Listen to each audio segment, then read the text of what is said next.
So I'm going to walk you through my realistic London budget and how much I spend on average as a university student living and working in London. To give a little bit of context, I've been in London for about 4 or 5 years now. I did my undergrad at UCL, then took a postgrad gap year, and I'm now doing my master's at Imperial College. I've had a good amount of time to figure out how much things will average cost and then how much I want to be spending and saving in each different area. So in terms of money coming in, it's worth noting that I have been tutoring throughout my university experience, although tutoring to different levels. So now I tutor a lot less, only on Sunday, that's my tutoring day. I'm getting paid £40 per hour, whereas when I first started out, or my first and second year, I was tutoring 3 to 5 times per week. I was getting paid a lot more. I'd say in about 2 months, I'd be getting around £3,000 from tutoring.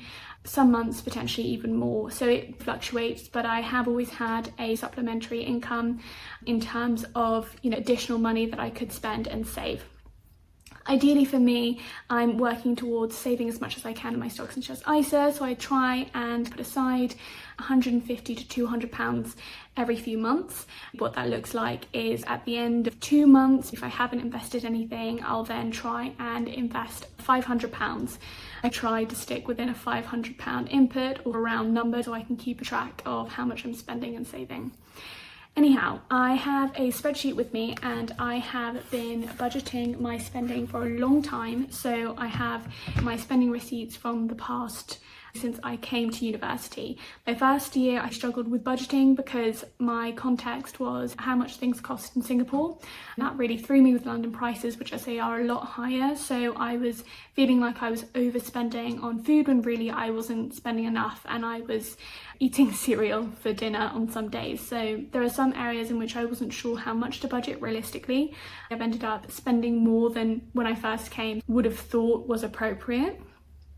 But I've had to accustom myself as well to how much things in London will cost on average. So if I look back at 2024 spending, I have my averages for each year. So average food, which is my first category, is between £200 and £250 per month.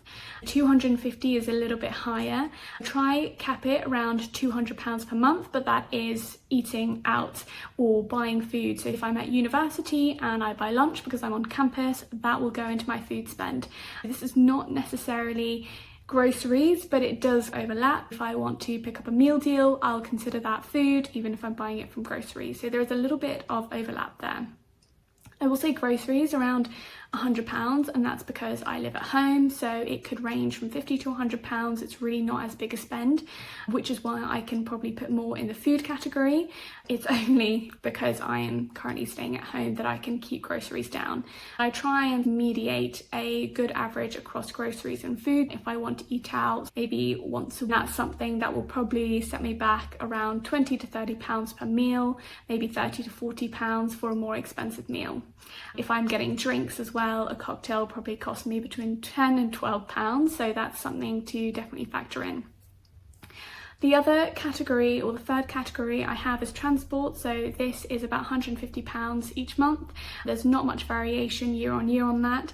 Transport does cost a lot in London. I'd say I'd take around 2 Ubers a month, which might tie into that a little bit. If I take the train, then that would be something else, and I think I put that into a different category now.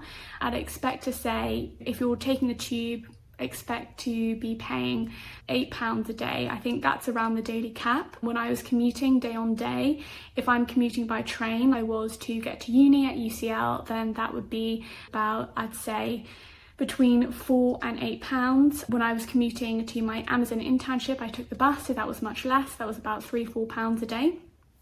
But it's still something that adds up if you're in London. The fourth category I then have is experiences. This is something that I introduced in the last 2-3 years because it helped me be more realistic with my budgeting and savings. I definitely wanted to make sure that I was still able to make memories and have fun and go out and go to concerts and have cool experiences, but was also budgeting and saving wisely. So experiences was something that helped me find a place for the things that I don't do so often, the things that I want to share with friends and family that might be more sentimental, that might be something cool and fun that I've been waiting for. Concerts are an easy one to put into this. I love going to concerts. I've been to some amazing concerts, they always fall under experiences. I have friends who live in the UK and they don't all live in London, so when I take trains up to see them or go for a day trip or a weekend trip somewhere to meet up with them, then that will also fall under experiences. And I think because trains can cost a lot of money, and it makes more sense to put that into an experiences category, especially if I'm traveling somewhere to see a friend for a weekend.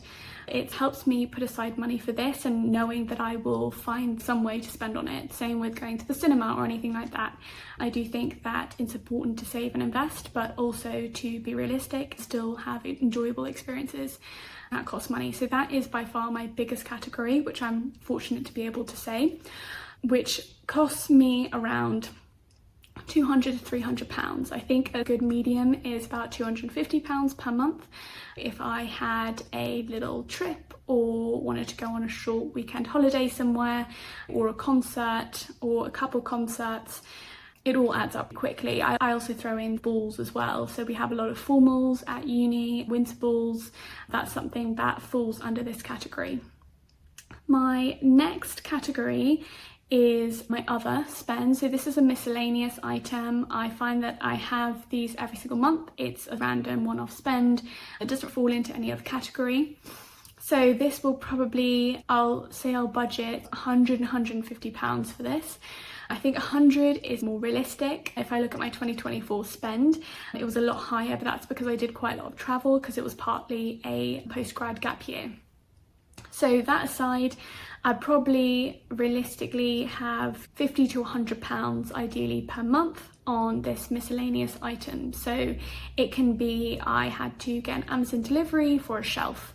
I wouldn't consider that experiences, I wouldn't consider that gifts, but something to do with the house or the home, something that needed fixing, anything like that. I had to get my phone fixed, that would go in a miscellaneous item. So there's always something there. Then I have clothes and toiletries. So this is as well an ad hoc one. I'd say every other month it peaks, and then there are some months in which there's very little spend at all. Particularly throughout sales season, it will be a lot higher. So actually this is £150, and that's maintained pretty average across the last few years. I think toiletries is something that ends up costing a lot, especially if you're a woman and you've conditioner and expensive skincare and all these other things and products that you're using and paying for, then that would fall into clothes and toiletries.